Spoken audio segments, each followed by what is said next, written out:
Imagina que você decide criar uma conta em um aplicativo de relacionamentos. Ingenuamente você passa o seu telefone para uma mulher, dias depois começa a ser ameaçado e extorquido pelo suposto marido dela. Esse é o caso do vídeo de hoje e é aquele tipo de vídeo que me deixa triste e também meio revoltado. Então, eu conto com a participação de vocês aqui nos comentários, não só desejando boas mensagens positivas para a vítima do caso, porque ela precisa disso, mas também coloca aqui abaixo qual é a sua história de vida que em algum momento te fez muito mal e como você conseguiu superar para que mais pessoas possam ler e enxergar uma luz no fim do túnel, tá bom? Conto com a participação de vocês.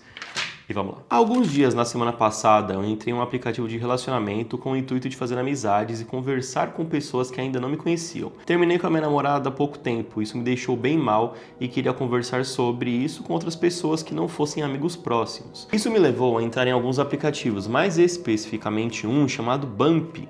Nesse aplicativo conversei com uma única pessoa, uma mulher. Ela me mandou um oi, eu respondi oi, conversamos brevemente até que ela me pediu o número de WhatsApp para conversar melhor. Fiquei com o pé atrás, confesso, mas dei um voto de confiança. Grave erro. Ih, meu amigo, se você soubesse quantas vezes eu fiz isso na minha vida. Alguns dias depois, nessa última sexta-feira, dia 17, eu recebi uma mensagem de um número desconhecido de São Paulo. Pouco tempo após responder a mensagem, eu recebo áudios ameaçadores. Infelizmente não tenho mais acesso aos áudios, mas lembro do que me foi dito. No primeiro áudio ele disse: "Boa tarde, fulano. Estou entrando em contato para falar sobre uma coisa chata, onde você se encontra em aplicativos de namoro conversando com mulher casada, mulher faccionada da gente que veste a camisa há mais de 10 anos. Não tenta dar uma de esperto porque a gente sabe onde você mora. Os irmãos só não apareceram na sua casa ainda porque eu não deixei. Conversei com pessoas próximas a mim de minha confiança e me disseram que você é um cara do bem, um cara trabalhador que não se envolve com essas coisas. Então vai ser melhor se a gente conversar por aqui para resolver tudo na base da conversa." Foi isso nos dois áudios, mas é claro que melhorei a forma com que tudo foi dito. Como resposta, enviei o que está nas prints. Para evitar qualquer tipo de confusão, tentei amenizar a situação o máximo possível. É claro que achei muito estranho, porque só falei oi e perguntei se a mulher estava bem. Ele recebe uma mensagem, ele pergunta quem é, recebe dois áudios e responde: "Opa, claro, vamos resolver isso. Então, eu realmente entrei em alguns sites e aplicativos de conhecer pessoas e tudo mais, porém acabei quase não usando nenhum. Até passei o meu número para uma pessoa, mas ela nunca me chamou. Então deixei isso de lado. De qualquer forma, posso te garantir que jamais me envolveria com uma mulher casada. Se acabei conversando com uma, foi por erro e isso não se repetirá. Novamente, peço perdão por isso. Em nenhum momento eu tive intenção de te ofender ou qualquer coisa do tipo. Pra te falar a verdade, nem quero me envolver em qualquer tipo de relacionamento amoroso. Terminei com a minha namorada na semana passada e isso ainda me deixa muito triste. Sinto muitas saudades dela. Sério mesmo. Desculpa se acabei conversando com a sua esposa e a print cortou." E aí a vítima disse o seguinte: "Passei a minha sexta-feira e sábado morrendo de medo. Até que no começo da madrugada do domingo, o golpista me mandou mais mensagens dizendo que poderíamos conversar melhor para resolver a situação. Ele explicou que a demora foi devido a uma viagem que havia feito para resolver problemas da facção. Nesse momento eu ainda estava acordando e conversando com alguns amigos. Depois de umas 2 horas que recebi a mensagem, desliguei a internet do celular e fingi que havia ficado sem internet pela manhã. Depois disso, durante a noite de domingo, a conversa mudou para chamadas de voz. Boa tarde, perdão pela demora, passei a manhã sem internet. É claro, o que quiser conversar é só falar. Novamente, peço desculpas se conversei com alguém que não devia, não foi minha intenção." Ligação de voz. Na ligação eu estava morrendo de medo, praticamente não conseguia falar. A todo momento, o golpista sutilmente falava que sabia onde eu morava, mas que queria resolver na conversa. Ele dizia que estava em um lugar junto de outros membros da facção e que a chamada estava sendo gravada e coisas assim. Ele me disse que conversei com a mulher de um comparsa chamado Paulo Fuzil, que o tal de Paulo havia tido uma crise de ciúmes e mandado a mulher para o hospital com várias coronhadas. Por conta do medo de algo acontecer comigo ou com a minha família, nem suspeitei que fosse golpe. A princípio, ele me pediu para mandar prints de todas as minhas telas iniciais do celular para comprovar que havia deletado o aplicativo em questão, o Bump, que foi o aplicativo em que de fato ocorreu, mas poderia ter sido qualquer outro aplicativo ou site. Eu mandei as prints que ele pediu, não foi um problema. Dias antes da ligação, eu já havia excluído minha conta e deletado o aplicativo. Aqui uma ligação e, de fato, prints que ele mandou pro golpista. Ai, cara, é uma situação... Ele disse que os irmãos haviam analisado as prints e que mandei e contestado que eu realmente havia deletado o aplicativo. Recebi elogios por estar colaborando e sendo transparente. Durante a ligação eu consegui ouvir uma única voz que chamava o golpista de comando. Achei estranho só ouvir uma voz. Nem mesmo o suposto marido disse uma única palavra durante a chamada, mesmo com o golpista dizendo que ele também estava lá. O golpista avisou que o Paulo Fuzil havia comprado munição e drogas para vir até a minha casa me fazer uma visita, mas que ele não deixou porque não é assim que o crime organizado resolve as coisas. É claro que fiquei com mais medo ainda. Depois disso, ele disse que a munição havia ficado como suprimento para a facção em si, mas que eu deveria repor o dinheiro que o Paulo havia gasto. Nesse momento, ele não disse qual era o valor. Fiquei ainda mais desesperado, mas mantive a compostura. Ele perguntou qual era o valor que eu tinha em conta e que saberia se eu mentisse. Eu ingenuamente respondi que era em torno de 1.259. Ele disse que deveria passar esse valor para a conta do tal Paulo e me mandou várias chaves, até mesmo CPF. O banco até tentou me avisar que era um golpe, mas no desespero de sofrer algo mais sério, ignorei. Tentei fazer o Pix, mas a ligação estava impedindo. Ele desligou para que eu pudesse pagar. Trocamos mais algumas mensagens enquanto eu realizava o pagamento forçado. Por conta do limite noturno do meu Pix, eu teria que esperar para realizar outro Pix. Então falei que enviaria 1.000 por um banco e 259 por outro. Então ele fez as duas transferências e aqui ele completou. Depois disso, pensei que ficaria tudo bem e que me deixaria em paz. Engano meu. O golpista avisou que iria desligar para conversar com os irmãos e com o tal de Paulo Fuzil, para acalmá-lo, e assim foi. Ele desligou, parei para conversar nesse tempo e aproveitei para tirar as prints da conversa. Quando me ligou de novo, o golpista disse que demorou porque, depois de conversar com o suposto comparsa, ele havia entrado no grupo da facção e apagado todos os dados sobre mim, que ninguém tocaria em um único fio de cabelo meu. Porém, os irmãos dele exigiam que eu pagasse o resto que devia. O tal Paulo teria gasto 5.000 com munição e drogas, então eu teria que pagar uns 3.700. No entanto, ele disse que percebeu que sou uma pessoa de baixa renda e que iria reduzir esse valor. Após isso, o desgraçado perguntou quanto eu poderia pedir de empréstimo no banco. Falei que o meu limite era 1.000. Com isso, ele ordenou que eu fizesse o empréstimo e mantivesse contato com ele até o dinheiro ser liberado, que seria nessa terça-feira de manhã. A ligação terminou e o golpista ordenou que eu apagasse toda a conversa. Como já tinha as prints, apaguei e mandei uma print de conversa limpa.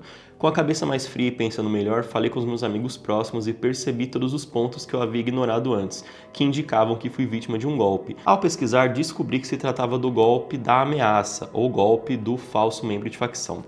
Corri atrás de tudo, cancelei o empréstimo e pedi o retorno do dinheiro nos 2 bancos onde realizei as transferências por Pix. Ainda hoje vou a uma delegacia fazer um BO. A sensação de alívio ao perceber que eles nunca sequer souberam onde moro e quem sou é indescritível. Mas o abalo pelo ocorrido continua, e isso é normal. Resolvi compartilhar contigo para tentar evitar que outras pessoas passem pela mesma situação. Eu mesmo sou muito precavido e caí nesse golpe porque nunca tinha ouvido falar nele. Tá, aí passou um tempo, pessoal.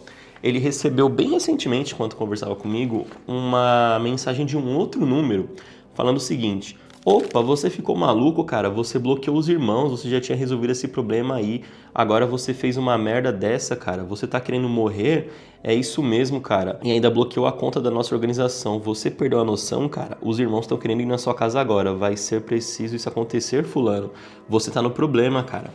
Só que aí a vítima já sabia que era um golpe, né? E não deu atenção pra isso. Vamos lá, pessoal. É o que eu sempre falo aqui no canal e eu sempre falarei isso. Eu espero que vocês levem isso pra vida de vocês. Ingenuidade é uma característica de pessoas boas. Ele não me falou qual é a idade dele, mas pela foto de perfil me parece ser uma pessoa muito jovem mesmo. Então, assim, eu lembro que quando eu era mais novo, quando eu tinha meus 14 anos, eu tinha um amigo na escola e a gente decidiu passar uma tarde fazendo trote. E a gente chutava números aleatórios e quem atendia a gente começava a gritar, falava umas coisas nada a ver com nada e desligava depois e ria, coisa de quem tinha 13, 14 anos. Até que numa dessas ligações a gente ligou para uma casa que de fato tinha uma pessoa que não aparecia lá há muito tempo. E o que aconteceu? Quem atendeu a ligação achou que essa pessoa que não voltava para casa há um bom tempo estava fazendo alguma pegadinha com eles, entendeu? Não que a pessoa fosse desaparecida, mas pouco tempo depois, essa pessoa retornou a ligação falando: a fulana tá aí que eu sei, ela larga a criança dela aqui em casa e não vem, já faz 2 dias que essa criança tá aqui e não sei o que, manda ela voltar para casa, não aguento mais. Sabe esse tipo de situação? Eu lembro que eu fiquei desesperado, mas eu fiquei desesperado. O cara falou que ia chamar a polícia, que tinha meu endereço e eu fiquei assim: meu Deus, a polícia vai vir aqui, vai na minha casa, cara. Só que naquela época, eu, um adolescente que assistia séries e via essas coisas, né, de pegar uma ligação, rastrear, pegar o endereço e mostrar onde a pessoa tá, eu achava que isso era real, entende? E aí eu morri de medo. Só que agora você imagina, naquela época, a polícia por ligação, catar uma chamada, dá pra polícia, a polícia no mesmo dia aparecer na minha casa. Isso é uma coisa que, não, né? Hoje já não é assim, se piorou há mais de 15 anos atrás. Então, gente, existem pessoas que elas têm tanta ingenuidade e tanta falta de noção sobre algumas coisas que, de fato, elas são altamente suscetíveis a cair em situações como essa. Então, não é interessante que a gente olhe para esse caso julgando. Ah lá, mas quem é que cai nisso? Paulo Fuzil, que negócio idiota. É claro que é idiota, só que é idiota depois, né? Na hora, e quando você é uma pessoa assim, não é idiota. E eu falo porque eu passei por isso, né? Teve essa ligação do trote, teve outras situações que eu realmente fiquei com muito medo. E era um medo que não tinha o menor sentido. Cada cérebro, cada comportamento, cada personalidade humana é de uma forma. E a gente não pode nunca olhar para nossa forma e achar que, nossa, se eu não cairia nisso, é óbvio que você tem que ser muito burro para cair num negócio desse. Entende? E não é assim que funciona o mundo. Bom, pessoal, ele me passou todas as informações que ele tinha do golpista. E eu não sei se vocês sabem, eu já falei isso em algum vídeo, mas tem uma pessoa que faz investigações aqui no canal e ela já encontrou quem são as pessoas, tá? É claro que são laranjas, só que mesmo assim dá pra encontrar, porque beleza, você usou um CPF de outra pessoa pra abrir uma conta no telefone, só que a operadora tem sua localização. Você tá usando uma conta de outra pessoa no banco, só que essa pessoa existe e o banco aprovou a abertura dessa conta, então o banco consegue dizer quem é e você vai ter que explicar por que que o seu nome está sendo utilizado por um golpista, para onde é que vai esse dinheiro que vem para na sua conta. Então essas informações estão disponíveis para a vítima, caso ela tenha interesse de levar isso na justiça. Agora, quanto ao caso, é uma coisa que eu já falei aqui antes, que é o seguinte: para mim, o golpista é a escória do crime. Sério, tá? Você pode falar assim, não, mas todo criminoso é uma escória, todo criminoso é o problema da sociedade. De fato, você pode pensar assim, e não está errado você pensar assim. Só que vocês conseguem entender que existe uma diferença muito grande entre uma pessoa que se diz criminosa e tem coragem de, sei lá, organizar uma quadrilha, assaltar banco, sabe essas coisas até meio cinematográficas? Para uma pessoa que se esconde na internet dando golpe em idoso, dando golpe em menor de idade, dando golpe em pessoas em vulnerabilidade, com discursos que fazem a pessoa ficar dias morrendo de medo e na cabeça dela ela tá... Olha lá, ele acreditou, R$1.000 na conta. Cara, você é um lixo, entende? Você não tem a capacidade de pegar uma arma e cometer algo pesado e correr o risco de morrer ou de parar na cadeia e não tem disposição para fazer uma coisa honesta, que é trabalhar, né? Construir uma família que seja, fazer boas ações para o mundo. Você é apenas um rato que fica escondido, pega informações de laranjas que você compra no dark web e dá golpe. Mas não se preocupa, porque você vai ser encontrado. Assim como todas as pessoas que fazem esse tipo de coisa em algum momento são encontradas, porque não existe crime perfeito, não existe CPF de terceiros que te esconda o tempo todo. Quando a polícia decide investigar, essas pessoas são encontradas, tá bom? E geralmente são pessoas, e é isso que é o que mais me pega, geralmente são pessoas que são jovens, cara. Não é sempre que o golpista da internet é um cara de 60 anos, sabe? Geralmente são pessoas jovens, pessoas que estudam, pessoas que até trabalham, pessoas que podiam estar fazendo uma coisa legal e elas estão aí perdendo o tempo delas com essa babaquice. Deve ser um desgosto muito grande ser mãe de um cara desse. Então, essa é a história, pessoal. E que fique de alerta, não existe o golpe da mulher da facção, até porque facção criminosa não se preocupa com esse tipo de coisa, está preocupada com outras coisas. Não existe o golpe que te extorque porque você mandou... Isso não existe. Ah, você conversou com a minha mulher, e aí, vamos resolver, paga aqui minha munição, sabe? Cara, bloqueia, não perde tempo com isso não e faz um BO. Ele fez um BO e eu espero muito que ele supere essa situação porque é uma coisa quase traumática, tá bom? Então eu conto com a participação de vocês aqui nos comentários, desejando boas mensagens para a pessoa e também deixando as suas histórias pessoais de vida.